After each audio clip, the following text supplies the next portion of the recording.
Bonjour à tous et bienvenue dans cette nouvelle vidéo. Alors comme vous l'avez vu dans le titre, c'est une vidéo un peu spéciale. On va faire ensemble le bilan de mon année golfique, de ma saison golfique. Donc je vais commencer dans un ordre chronologique au fur et à mesure.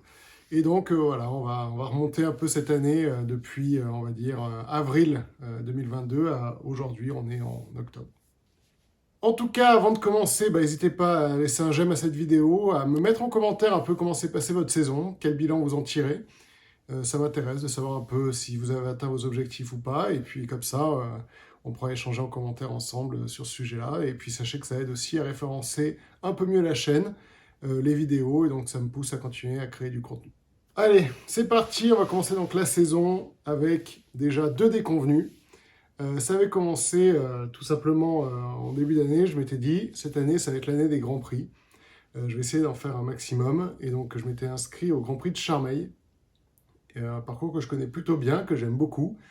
Malheureusement, alors à l'époque j'étais 5,4 d'index, et d'ailleurs sachez que dans cette vidéo je vous donnerai mon nouvel index à la fin de cette saison, à combien je suis remonté ou descendu. Vous verrez ça à un moment dans la vidéo, je ne sais pas quand. En tout cas, voilà, je vais m'inscrire au Grand Prix de Charmeil, à l'époque j'étais 5,4. Malheureusement, je ne suis pas rentré dans le champ des joueurs, donc j'ai pas pu jouer ce tournoi-là. Donc un peu de déception. Le tournoi suivant, c'était le Grand Prix de Valence-Saint-Didier, qui malheureusement, le jour où c'était censé se tenir, il a neigé. Donc vraiment, enfin pas de chance. Encore une fois, le sort s'acharnait. J'ai eu l'impression que jamais ma saison n'allait commencer. Il avait été reporté un peu plus tard, ça je vous en parlerai donc un peu plus tard en remontant mes compétitions. Mais voilà, en tout cas, je me suis dit, c'est pas possible, mes compétitions vont jamais commencer. J'arriverai jamais à commencer les Grands Prix, sachant que c'était vraiment mon focus cette année. Et donc, finalement, Grand Prix de Salvani. Je suis pris, mais vraiment in extremis. Un jour avant la clôture, les personnes de l'AS m'appellent en me disant, oui, vous étiez sur liste d'attente, vous êtes pris. Et je crois qu'il y a une ou deux personnes qui ont été pris après moi, c'était tout. Donc vraiment, la chance d'être pris. Et donc, je commence le Grand Prix de Salvani.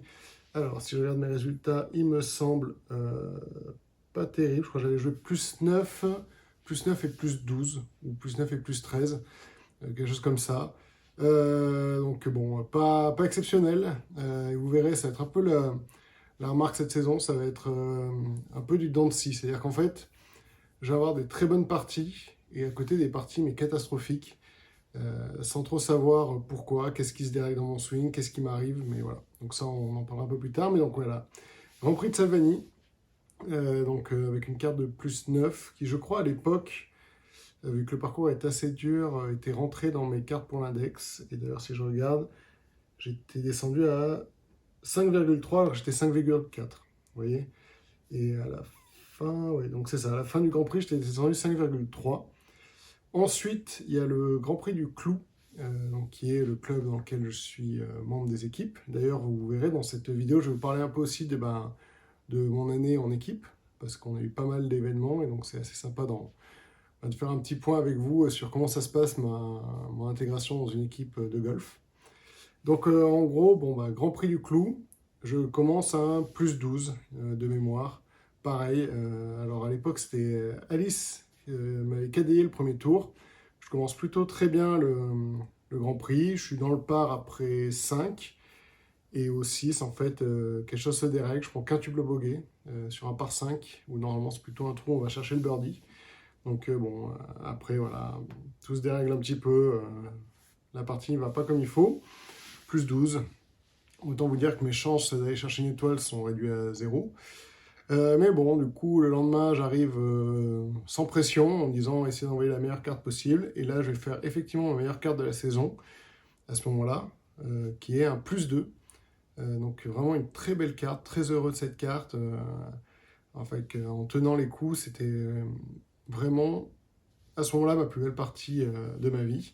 Et vous verrez, il y a d'autres choses qui arrivent derrière. Donc voilà, plus 2, meilleure carte. Je remonte un peu dans le classement, mais bon, pas de quoi marquer des points. Ensuite, si je remonte un petit peu, donc événement en équipe. Le premier, c'était les divisions, la 4e division nationale messieurs, qui se déroulait au golf d'Annonay, Saint-Clair. Et là, globalement, malheureusement, défaillance complète de l'équipe. Vous voyez, on est tous des joueurs, je fais partie des plus hauts index de l'équipe, mais voilà, personne n'était dans la balle, il y a eu du vent, c'est pas une excuse, mais globalement, l'équipe n'a pas à sous-jouer, et finalement, on finit 11e, donc même pas de quoi jouer les matchs pour monter, et même pas, on n'a même pas joué les matchs pour rester en quatrième division, parce qu'il y avait deux équipes qui étaient absentes, donc on s'est retrouvé à ne même pas jouer de match, et on se maintient en quatrième division. Un peu de déception parce que vraiment, on était monté l'année dernière de promotion à quatrième division. Donc on avait vraiment un gros espoir pour cette année de monter en troisième division. Et ben écoutez, ça sera pour l'année prochaine avec plus d'entraînement global pour l'équipe. Autre événement d'équipe un peu plus tard, le Trophée de Pentecôte. Alors pour ceux qui ne connaissent pas, c'est une énorme compétition dans la région lyonnaise qui regroupe de mémoire une dizaine de clubs, donc, dont le Clou, Gouverneur, GCL, enfin, c'est vraiment une très grosse compétition qui se déroule sur 2 journées avec 5 séries, vous marquez des points à chaque fois. Et donc moi je jouais pour le Clou en première série.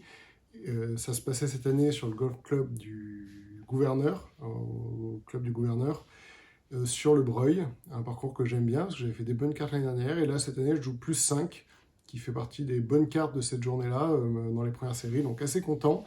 Une belle carte qui va rentrer pour mon index à un différentiel là, si je cherche, 3,1. Donc vous voyez, qui est plutôt très bon pour les moyennes et qui va me permettre d'ailleurs de passer à ce moment-là sous les 5 d'index. Je vais passer 4,9 et donc voilà, assez content.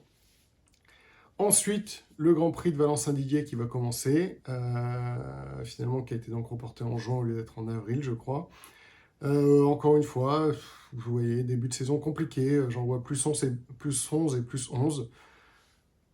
Pas dans la balle, pas de putting, enfin vous voyez, enfin, c'est pas des scores dramatiques, et c'est pas des explosions complètes, des choses comme ça, mais il y a quelque chose qui manque pour réaliser des bons scores, des scores en dessous des 10, même en dessous des 6-7, qui est un peu mon objectif maintenant. Voilà, 2 fois plus 11, bon, pas de points, naturellement. Ensuite, nouvelle compétition en équipe. Je me retrouve à Digne-les-Bains pour les promotions mid-amateur. Vu qu'une grande partie de l'équipe a eu 25 ans cette année, ou en tout cas était éligible à être mid-amateur, on a pu monter une équipe mid-amateur. Et donc, on s'est retrouvé à Digne-les-Bains. Très bonne qualification, on voit des bons scores en stroke. On se retrouve troisième et on se retrouve à affronter Chanlon, de mémoire. Et malheureusement, on décide une stratégie un peu qui finalement n'a pas payé. On s'est dit, autant essayer de gagner le foursome. Alors d'habitude, c'est plutôt ce qu'on sacrifie. Et en fait, Chanlon a eu la même idée. Et donc, moi, je joue en foursome avec mon collègue Yvan. Et bon, ça se goupille mal. On perd au 18, one down. Et malheureusement, on va perdre les matchs. Alors que pourtant, sur le papier, on était meilleur. Mais vous savez, les matchs, tout peut jouer, hein, vous le savez.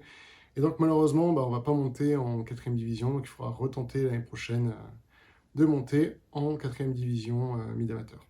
Alors, si on continue de regarder, le premier voyage de l'année, Golfic, où on est parti avec ma femme, on est allé à Seignos, on est allé passer quelques jours chez l'ami Mathieu de la Team Lulu, qui nous a gentiment accueillis, et comme ça j'en ai profité pour aller faire le Grand Prix de Seignos.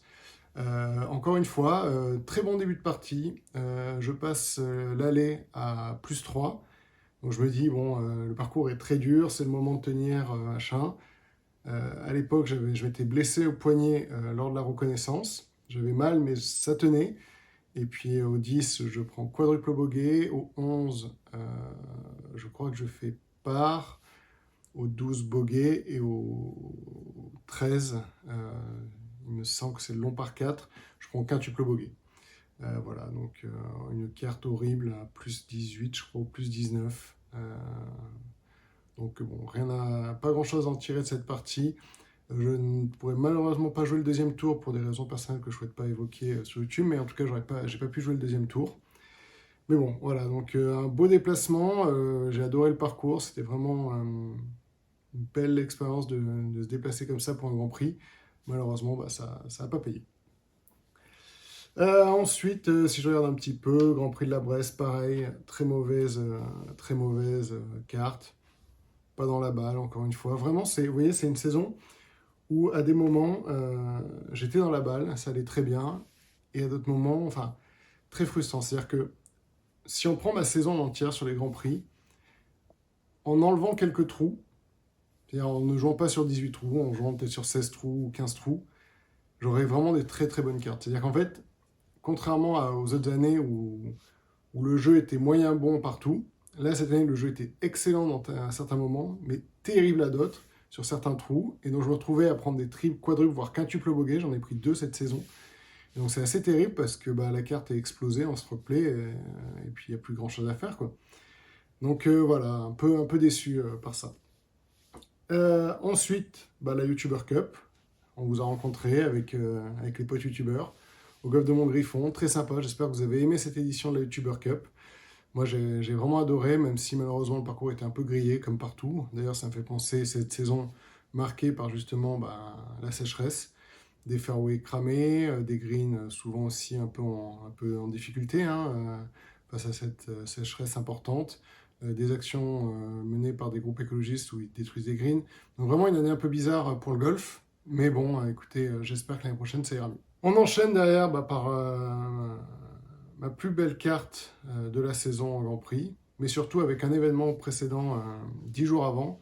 Donc on était mi-septembre ou début septembre, j'avais mis un post d'ailleurs sur YouTube pour en parler.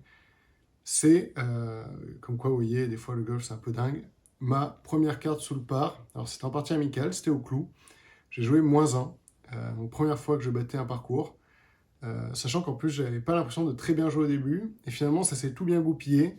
Je fais un birdie au 16 qui me permet de passer -1, je sauve un par au 17. Pour ceux qui connaissent le 18 au clou, c'est pas un truc qui est facile. Approche putt, qui me permet de sauver le par, -1. Donc vraiment, un sentiment assez étrange de se dire que pour la première fois, on arrive à jouer... alors beaucoup de pression, je vous avoue, sur ce putt au 18, j'avais un peu plus d'1 mètre pour sauver le par, je vous avoue que j'avais quand même pas mal de pression. Mais bon, finalement, il est tombé, ça fait -1, donc, mais vraiment, sensation bizarre de se dire qu'au bout de 3 ans et demi, on a réussi à battre un parcours. Même si voilà, le parcours du clou, c'est pas le parcours le plus dur de la Terre, même si ceux qui ont déjà joué savent qu'il peut être très piégeux et on peut très vite prendre des gros scores, parce qu'il y a beaucoup de hors limite, beaucoup d'eau. Mais voilà, donc très content. Et donc, ce qui m'a permis 15 jours plus tard d'arriver au Grand Prix de la Ligue, au golf du Gouverneur, assez en confiance sur mon swing, même si le Marocco, c'était pas très bien passé. J'attaque le parcours, ça se passe plutôt bien, je sens que je suis dans la balle, et puis surtout, je sens un rythme. Quelque chose d'assez bizarre, je sens que j'ai un rythme dans mon swing qui me permet de mettre la balle où je veux. C'est-à-dire qu'en fait, je rate du côté que je veux, je fais les effets que je veux, et je sens que la partie peut jouer assez bas. Je me retrouve au départ du 17 +1, c'est un par 5. Je fais un beau birdie en rentrant quasiment 4 ou 5 mètres pour le birdie, et donc je me retrouve dans le par. Et je me dis, franchement, t'es dans le par en Grand Prix, sur un parcours qui pour le coup est très dur, le Breuil, pour ceux qui le connaissent. Et vraiment, je me dis, si tu prends bogey au 18, c'est pas grave, tu fais +1, c'est ta plus belle carte en Grand Prix, c'est ta plus belle carte de la saison, c'est pas grave, mais essaye quand même d'aller chercher un par, voire un birdie. Je mets un très bon drive, vraiment pour le coup, un drive en draw, enfin, je me souviens, il était vraiment bien claqué, j'étais content. Un coup de fer moyen, je rate à gauche, drapeau à gauche, et là, je me dis, prends pas de risque, putt depuis la fringe, je putt, je me laisse un petit mètre. Vous savez, un petit putt d'1 mètre en descente, je me dis, c'est le coup, tu la pousses un peu trop fort, tu te donnes pas le putt pour bogey. Donc ça peut vite tu peux finir avec un double bogey et finir à +2, j'aurais dû un peu les boules. Mais finalement, le putt rentre et je finis avec une carte dans le par, donc très très heureux. Et le lendemain, donc vous voyez, comme je vous disais toute la saison, je sais pas ce qui se passe, ça ne va pas. Je commence par birdie, comme quoi, sachant que je partais du 10, je fais birdie au 10.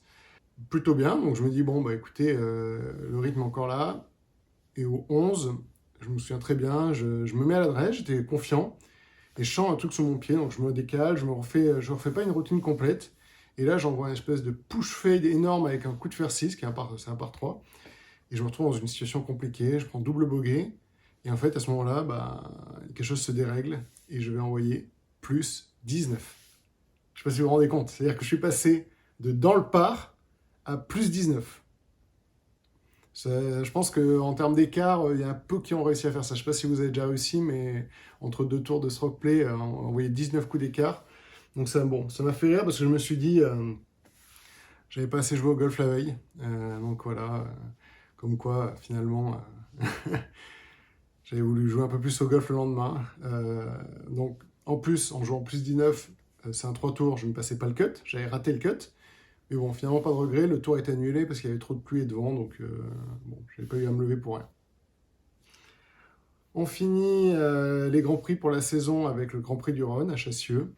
Encore une fois, premier jour moyen, j'en vois, je crois, si je regarde, plus 11. Donc bon, très moyen. Le lendemain, plus grand chose à perdre, j'en vois plus 6. Donc encore une fois, plus 6. Moyen bon, mais vous voyez, j'arrive pas à enchaîner deux très bonnes parties. C'est un peu ce que je retiens de cette saison, et je vous en parlerai un petit peu. Maïko, viens me voir. Viens. Il y a Maïko qui arrive. Viens. Viens. Eh ben. Tu veux dire bonjour aux abonnés? Tu veux dire bonjour aux abonnés? Oh oui. Allez. Tu restes là ou qu'est-ce que tu fais? Tu t'en vas? Tu fais pas de bruit, hein? Donc je me suis perdu dans ce que je disais à cause de Maïko. Grand Prix du Rhône, voilà. Donc encore une fois, deux cartes pas terribles. Enfin, une carte pas terrible, une carte plutôt correcte. C'est un peu ce que je retiens de la saison. Et d'ailleurs, je vous ferai un petit bilan à la fin de ce que je retiens et de comment j'ai rempli mes objectifs et surtout qu'est-ce que j'attends pour l'année prochaine. Et on finit donc la saison par le dernier événement en équipe qui est les divisions régionales qui se déroulaient sur mon golf préféré, qui est le golf du Chambon-sur-Lignon. Vous l'avez déjà vu en vidéo, c'est vraiment, je trouve, un golf magnifique avec un tracé hyper intéressant. Et donc le premier jour, j'en joue plus 5, donc très heureux parce que le parcours est quand même très difficile. Et donc un beau plus 5 qui en plus assez bizarre, c'est que je fais bogey 15, 16, 17. Alors pour ceux qui connaissent le Chambon, sachant que je fais 3 putts au 16, 3 putts au 17 pour prendre 2 bogeys alors que c'est des trous où normalement on peut quand même faire des birdies. Bon. Un peu déçu, mais bon, bonne carte. Et donc je vous laisse deviner le lendemain naturellement, comme je vous l'ai dit depuis le début de la saison, incapable d'enchaîner 2 bonnes parties. Le lendemain je vais envoyer plus 17. Voilà. Terrible, sachant que j'avais Sébastien Gandon, que vous connaissez, qui est joueur pro, qui était en repos et qui était venu me cadayer. Donc, malgré ses conseils, rien n'allait ce jour-là. Bon. C'est comme ça. Mais bon, comme vous avez vu, des très bonnes parties, des mauvaises parties. Mais au final, c'est ça qui est assez dingue avec ce nouveau système d'index, c'est que malgré tout, avec quand même quelques très belles parties, hein, un plus 2, un dans le par, des plus 5 sur des parcours difficiles. J'arrive aujourd'hui à un index de 3,7. J'ai réussi à baisser mon index cette saison. Et d'ailleurs, si on prend un peu mes objectifs de la saison et qu'on les regarde, j'avais dit en début de saison, dans un live, je crois, que j'aimerais bien être autour des 3 d'index. Je suis un tout petit peu au-dessus, mais franchement, je suis assez content. Au vu de comment s'est passée ma saison. Un autre objectif que j'avais, c'était potentiellement marquer des points pour réussir à rentrer au ranking France. À part peut-être le Grand Prix de Chassieux, j'attends de voir la catégorie, mais globalement, j'aurais marqué 0 points cette année au ranking. Donc c'est sûr et certain, je ne vais pas rentrer du coup dans le ranking amateur. Et puis l'autre objectif, c'était toujours faire un peu plus de vidéos. J'ai pas eu beaucoup de temps cette année. J'ai essayé de me focaliser sur l'entraînement et malheureusement d'un côté, ça m'a bien servi. Vous voyez, j'ai fait des très belles cartes, j'ai fait les plus belles cartes de ma vie cette année. De l'autre côté, ça n'a pas marché. Donc, je pense que ce que je vais essayer de bosser cet hiver pour la saison prochaine, ça va vraiment être d'être capable d'enchaîner de bonnes parties, tout simplement. De ne pas avoir ces écarts qui sont beaucoup trop importants entre une partie, entre le jour et le lendemain. Alors, je ne sais pas si ça vient du fait que je suis moins entraîné, ou peut-être que peut-être c'est un peu plus mental, trop de pression ou pas assez de pression, enfin je sais pas. C'est un truc que je vais essayer de bosser cet hiver. En tout cas, bon, la saison prochaine, j'aurai un peu moins de temps pour les Grands Prix. Je vais me focaliser peut-être un peu plus sur les événements en équipe et quelques petits Grands Prix. Enfin, je vais voir, je sais pas encore trop. En tout cas, voilà, je vais continuer l'aventure du golf. On va essayer de continuer de descendre cet index. Allez, peut-être qu'un jour on arrivera à être scratch, on ne sait jamais. Même si je vous avoue que plus on descend, plus on se rend compte de la difficulté de baisser son index. C'est vraiment très dur. Chaque partie coûte très cher, chaque coup coûte plus cher qu'avant. Donc bon, on verra bien. En tout cas, bilan, voilà, mi-figue, mi-raisin, on va dire, de cette saison. Heureux et en même temps un peu malheureux. Mais non, en tout cas, je suis content de voir que l'aventure vous plaît toujours autant, de me suivre. D'ailleurs, je pense potentiellement faire bientôt une vidéo récap de mon parcours depuis le début sur cette chaîne. Parce que bon, vous êtes nombreux à être arrivés, donc beaucoup me demandent « Ah, mais t'as commencé à combien, machin et tout ». Je me dis, ça peut être pas mal de faire une vidéo récap de comment j'ai commencé cette chaîne, à quel niveau, et comment je finis maintenant. D'ailleurs, si vous demandez un peu à quoi ressemble mon swing en cette fin de saison, je vais vous mettre quelques petits extraits là maintenant. Donc notamment quand je tape un fer 9, un fer 4 et un driver. Comme ça, vous verrez un peu à quoi ressemble mon swing actuellement en cette fin de saison.